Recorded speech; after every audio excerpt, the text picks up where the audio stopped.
मैं डॉक्टर मेघा शर्मा से निवेदन करती हूँ कि आप माननीय मुख्य अतिथि श्री अशोक वाजपेयी जी, श्रीमती रश्मि वाजपेयी और विदुषी मंजुश्री चैटर्जी का इस मंच पर पुष्पों से अभिनंदन करें।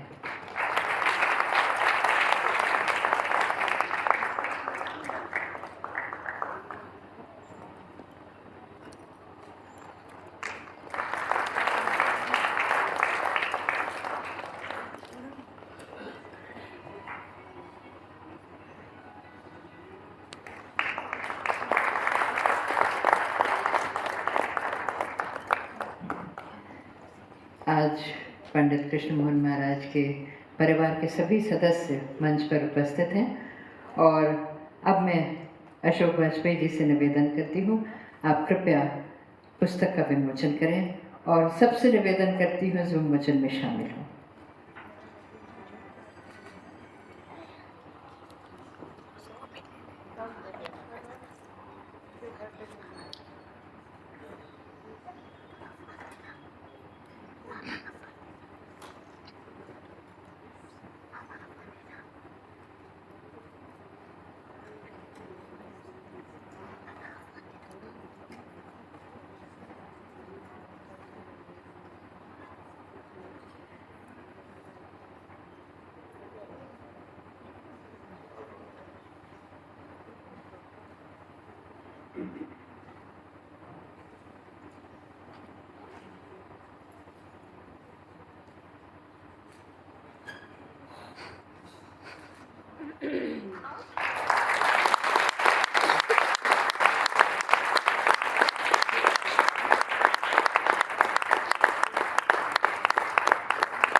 आपका बहुत बहुत धन्यवाद। अब मैं डॉक्टर मेघा शर्मा से निवेदन करती हूँ कि आप अपनी पुस्तक कथक यात्रा की पुस्तक लिखने के पीछे की सोच और पुस्तक लिखने की इस यात्रा पर प्रकाश डालें।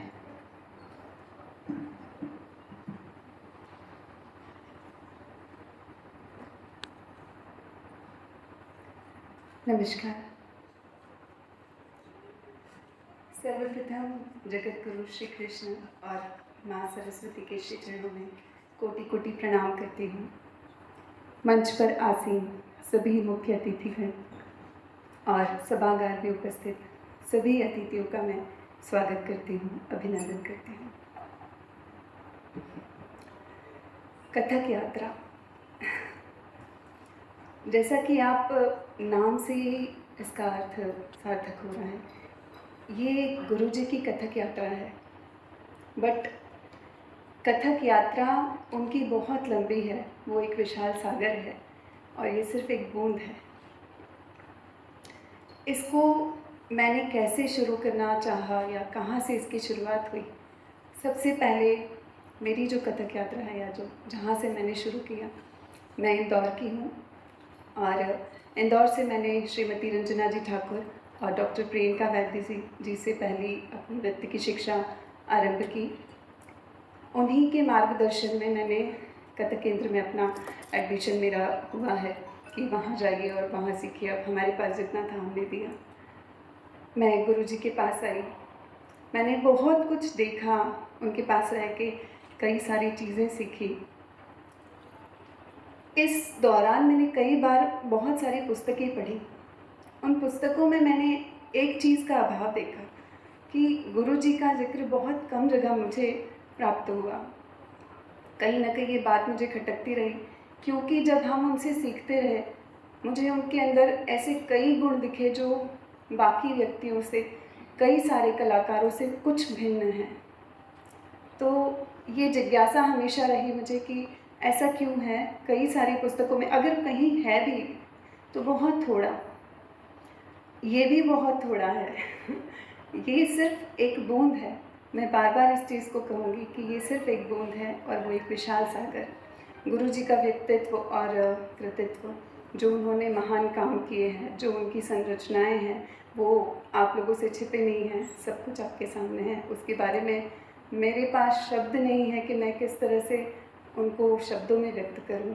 एक गुरु के लिए एक शिष्य के को व्यक्त करना, उन अपने गुरु को व्यक्त करना शायद सिर्फ भावों में हो सकता है, शब्द उसके लिए बहुत कम है। कथक यात्रा में बहुत सी ऐसी चीज़ें हैं जो गुरु जी के जीवन से जुड़ी हुई है।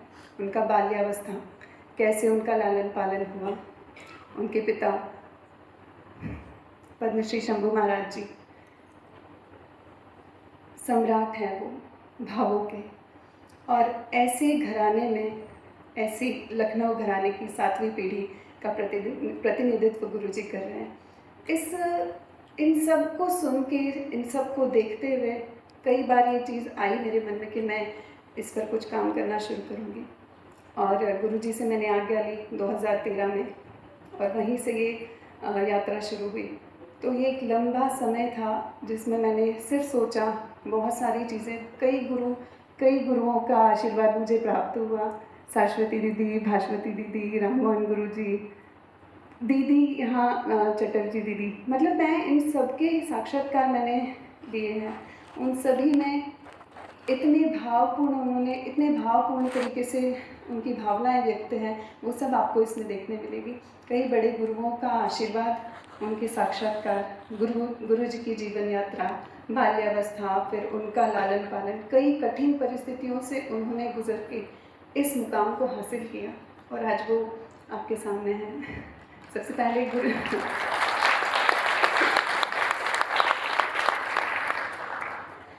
गुरु जी ने जो भी काम